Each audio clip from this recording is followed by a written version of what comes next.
बिस्मिल्लाहिर्रहमानिर्रहीम। हमने कुछ अर्सा पहले मुफ्ती मुबशिर शाह की हकीकत आप हज़रात के सामने रखी कि ये आदमी सरकाबाज है, चोर है, इल्मी हैसियत इसकी कुछ भी नहीं है। उलमाए देवबंद की किताबों को अपने नाम से शाया करके पैसे बटोरने की कोशिश करता है। और इसके सबूत के तौर पर हमने एहतसाब कादियानी जिल्द 17 की किताब जो मौलाना नूर मोहम्मद सहारनपुरी रहमतुल्लाह की थी, इस बातें मिर्ज़ा वो आपके सामने रखी कि उसी किताब को मिन्नो आन मुफ्ती मुबशिर शाह ने अपना नाम लिख कर कि मुसन्निफ़ मुफ्ती मुबशिर शाह पूरी की पूरी किताब को मिन्नो आन छाप दिया और पैसे उससे कमाए। तो चाहिए तो ये था कि मुफ्ती साहब हमें इसका जवाब देते और इसकी वजाहत पेश करते।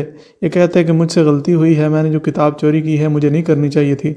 ये वजाहत पेश करते हैं कि मैंने चोरी नहीं की, लेकिन इन्होंने इस तरह कुछ नहीं किया। उलमाए देवबंद के ख़िलाफ़ इन्होंने ज़ुबान को दराज़ किया है। इसने उलमाए देवबंद पर कादियानियों के साथ गठजोड़ का इल्ज़ाम लगाते हुए अपनी वीडियो में जो इतराज़ात उठाए हैं, पहले आप हज़रात वो मुलाहिज़ा फरमाएं। तो बराहीन अहमदिया मिर्जा कादियानी की जो किताब है उसके हवाले से थोड़ी सी मैंने तारुफ करवाया।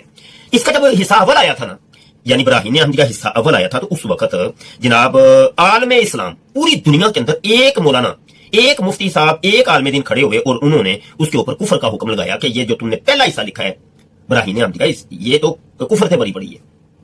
जनाब मन हुआ ये कि ये रशीद अहमद गंगोई साहब देवबंद के जो मौलाना हैं और मुफ्ती मसूद साहब के जो पेशवा के अंदर शामिल हैं और बहुत इज्जत की निगाह से इनको ये लोग देखते हैं, रशीद अहमद गंगोई साहब को, ये पहुंच गए जनाब इनके पास, गुलाम दस्तगीर कसूरी साहब के पास। आप हज़रात को जान के हैरत होगी कि ये शख्स अपने आप को मुफ्ती कहता है और इस कदर जाहिल है, इस कदर झूठा शख्स है, इस कदर दज्जाल और कज़ाब है कि दजल करने से बिल्कुल बाज नहीं आता।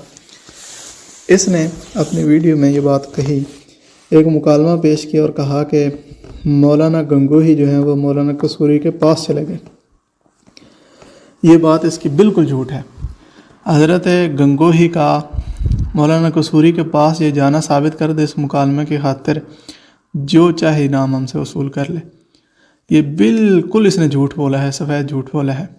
बल्कि इससे एक कदम बढ़ के मैं इसे चैलेंज करता हूँ, हज़रत गंगोही का इस मुकालमा की खातिर किसी के पास जाना यह साबित कर दे, क्योंकि ये तो ख़त्तो किताबत की सूरत में हुआ है। हज़रत गंगोही किसी के पास तो गया नहीं, आमने सामने तो ये मुकालमा हुआ ही नहीं।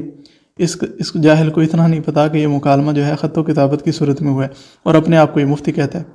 या तो इसकी जहालत है या इसने झूठ बोला है। जो भी सूरत इख्तियार करनी है इसके मानने वाले खुद इख्तियार कर लें। और जनाब कहने लगे कि तुमने इसको काफिर करार दे दिया है, तुम तवील कर लेते, इसको बचा लेते, और तुमने तो इसको काफिर कर दिया। तो ये देखो फलां फलां उसकी बचने की राह मौजूद है, और तवीलात उन्होंने करनी शुरू कर दी। अच्छा, ये सारी कहानी जो है ना, ये मैं स्क्रीन के ऊपर आपको नजर आ जाएंगे सफात। किताब का नाम है अकीदा खत्मुन नबुवा, मुफ्ती अमीन साहब मरहूम रहमतुल्लाहि तआला अलैह। तो उनकी ये पहली जिल्द है और पहली जिल्द के शुरू के अंदर ही आपको नजर आ जाएगा मुकदमा, ठीक है।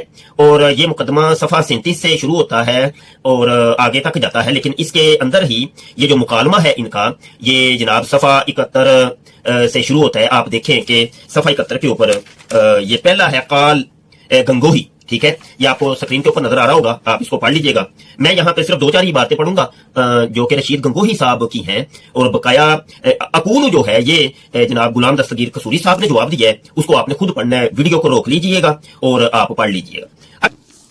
दूसरा, इसने 5-6 जगह पे ये बात कही कि इस मुकालमा में काला से मुराद हज़रत गंगोही और अकूलू से मुराद मौलाना कसूरी की बात है, जबकि ये भी इसका झूठ है, ये भी इसकी जहालत है। काला से हज़रत गंगोही और अकूलू से मौलाना मोहम्मद लुधियानवी के बाद मुराद है। ये मुकालमा हज़रत गंगोही और हज़रत मौलाना मोहम्मद लुधियानवी के दरमियान हुआ है, और ये समझता है कि ये जो मुकालमा है ये मौलाना गंगोही और कसूरी साहब के दरमियान हुआ है। ये इसकी जहालत है और ये अपने आप को मुफ्ती भी कहता है। अब ये मौलाना मोहम्मद लुधियानवी कौन है? क्या बात है देवबंद की, उलमाए देवबंद की ज़िंदा करामत, जिस किताब को पढ़ने की ये दावत दे रहा है और जिस किताब से ये इबारात पेश कर रहा है, उसके मुकदमे में उलमाए देवबंद का तज़किरा है। ये मौलाना मोहम्मद लुधियानवी जो हैं, ये मौलाना हबीबुर रहमान लुधियानवी के दादा हैं, और मौलाना हबीबुर रहमान लुधियानवी जो हैं ये साबिक सदर हैं मरकज़ी मजलिस एहरारुल इस्लाम के। تو علماء دیوبند کا یہ آپس میں مکالمہ ہے. یہ جو بار بار اس نے بات کہی ہے کہ اقول سے مراد مولانا قصوری کی بات ہے، یہ بالکل غلط ہے اس کی. اب رہی بات مولانا گنگوہی کی، تو حضرت گنگوہی نے مرزا قادیانی کے خلاف کفر کا فتویٰ جاری فرمایا ہے. باقیات فتاوی رشیدیہ کی عبارت آپ حضرات کے سامنے چل رہی ہوگی. اس میں واضح طور پر موجود ہے کہ حضرت گنگوہی اس کو کافر کہتے ہیں. اب آخری گزارش جو علماء لدھیانہ کے فتویٰ کے حوالے سے ہے وہ عرض کر دوں. ابتدا میں جب مرزا قادیانی کا کفر واضح نہیں ہوا تھا تو کچھ علماء نے اس کے کفر سے سکوت اختیار کیا، لیکن جب یہ کھل کر سامنے آ گیا تو ان حضرات نے کفر کا فتویٰ اس پر کھل کر جاری فرمایا. یہ بات حضرت مولانا سہارنپوری رحمہ اللہ نے، مولانا خلیل احمد سہارنپوری رحمہ اللہ نے المحند میں بھی لکھی ہے. اس کا صفحہ بھی آپ کے سامنے چل رہا ہوگا. اب علماء لدھیانہ اس مکالمہ کے بعد دارالعلوم دیوبند تشریف لے گئے سالانہ تقریب دستار بندی کے اندر، اور حضرت مولانا یعقوب نانوتوی، مولانا رشید احمد گنگوہی اور یہ حضرات سب ادھر موجود تھے. حضرت مولانا یعقوب نانوتوی نے ایک فیصلہ فرمایا جو دونوں حضرات نے قبول کیا. حضرت گنگوہی فرماتے ہیں کہ میں بس سر و چشم حضرت نانوتوی کی اس بات کو قبول کرتا ہوں. حضرت نانوتوی نے، حضرت مولانا یعقوب نانوتوی نے یہ فیصلہ فرمایا کہ ہم دونوں نے، مولانا یعقوب نانوتوی نے اور حضرت گنگوہی نے، کیونکہ براہین احمدیہ نہیں پڑھی اور ہم اس کے علاقے کے، مرزا قادیانی کے علاقے کے بھی نہیں ہیں، آپ حضرات نے اس کی کتاب براہین احمدیہ بھی پڑھ رکھی ہے اور آپ اس کے علاقے کے بھی ہیں، تو ہم آپ کو اس کے کفر سے نہیں روکتے. یہ علماء لدھیانہ کے فتوے کے حوالے سے مولانا یعقوب نانوتوی رحمہ اللہ نے فیصلہ فرمایا.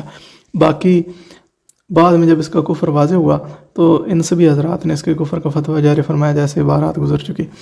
حضرت گنگوہی نے جب اس کا کفر کھلا تو حضرت گنگوہی نے کس قدر اس کی مخالفت کی، یہ اسی کی کتب سے ملاحظہ فرمائے. بے شمار عبارات ہیں، میں فردن نہیں پڑھوں گا، آپ کے سامنے تصاویر چل رہی ہوں گی. اس نے لکھا ہے کہ مولانا گنگوہی میری تکذیب کرتے ہیں، ہاتھ پیر مارتے ہیں، اور لکھا ہے کہ میرے بہت شدید مخالف ہیں. جلد 22 میں لکھا ہے کہ میرے سخت مخالف ہیں. جلد 21 میں لکھا ہے کہ میرے مخالف ہیں، ہاتھ پاؤں مارتے ہیں. اسی طرح روحانی خزائن کے جلد 18 میں کہ حضرت گنگوہی رحمہ اللہ جو ہیں یہ میری مخالفت کی وجہ سے اندھے ہو گئے اور بعد میں فوت ہو گئے. اور اسی طرح جن حضرات کو اس نے مباہلے کا چیلنج کیا ہے ان میں حضرت گنگوہی کا نام اس نے بار بار لکھا ہے. جلد 11 میں روحانی خزائن جلد 11 میں اور جلد 22 میں بھی لکھا ہے. اسی طرح اپنے مخالفین کی لسٹ میں مجموعہ اشتہارات جلد اول اس میں بھی حضرت گنگوہی کا نام لکھا ہے، اور جلد 17 میں جو اپنے مخالفین کی اس نے لسٹ بیان کی ہے اس میں بھی اپنے مخالفین میں حضرت گنگوہی کو لکھا ہے. اسی طرح اس نے جلد 22 میں لکھا ہے صفحہ 313 پہ کہ حضرت گنگوہی نے اس کے خلاف اشتہارات شائع کیے. اور اسی طرح اس نے لکھا ہے روحانی خزائن جلد 11 میں مکتوب احمد نام کا ایک اس کا کتاب چاہے، اس میں حضرت گنگوہی کو عربی میں اس نے گالیاں دی. اس قدر حضرت کا مخالف یہ ہو گیا ہوگا، اور اس کی وجہ یہی ہے کہ حضرت نے اس کی مخالفت کی. جب اس کا کفر واضح ہوا حضرت نے لوگوں کو آگاہ کیا کہ یہ کافر ہے، بے ایمان ہے. اسی طرح اس نے جلد 4 میں لکھا ہے کہ حضرت گنگوہی نے مجھے کافر، مفتری، کذاب اور مکار کہا ہے. اور اسی طرح جلد 9 کے اندر اس نے لکھا ہے کہ مجھے کافر، دجال، شیطان کہا ہے، اور کہا ہے کہ جو شخص اس پہ لعنت کرے وہ ثواب کو مستحق ہے. یہ چند حوالہ جات تھے جن سے ثابت ہوتا ہے کہ حضرت گنگوہی نے کس قدر ضرر پہنچایا ہے مرزائیت کو، اور مرزائیت کس قدر حضرت کی ضربوں سے تڑپ رہی ہے. حضرت گنگوہی کی بہت سی خدمات ہیں. یہ چند نمونے آپ حضرات کے سامنے ہم نے رکھ دیے، عبارات آپ کے سامنے چل گئی. خلاصہ کلام یہ ہے کہ مفتی مبشر شاہ ایک جاہل آدمی ہے، اسے اتنا نہیں پتہ کہ مکالمہ کس کا ہے. یا یہ دجال ہے، اس نے دجل کیا ہے کہ جو خدمات مولانا محمد لدھیانوی کی تھی، جو خدمات علماء دیوبند کی تھی، وہ اس نے مولانا غلام دستگیر قصوری کے ذمہ لگانے کی کوشش کی. دونوں صورتوں میں جو چاہیں قبول کر لیں. یہ ہماری گفتگو تھی یہاں تک، باقی انشاءاللہ اس کی حقیقت آپ کے سامنے رکھتے رہیں گے.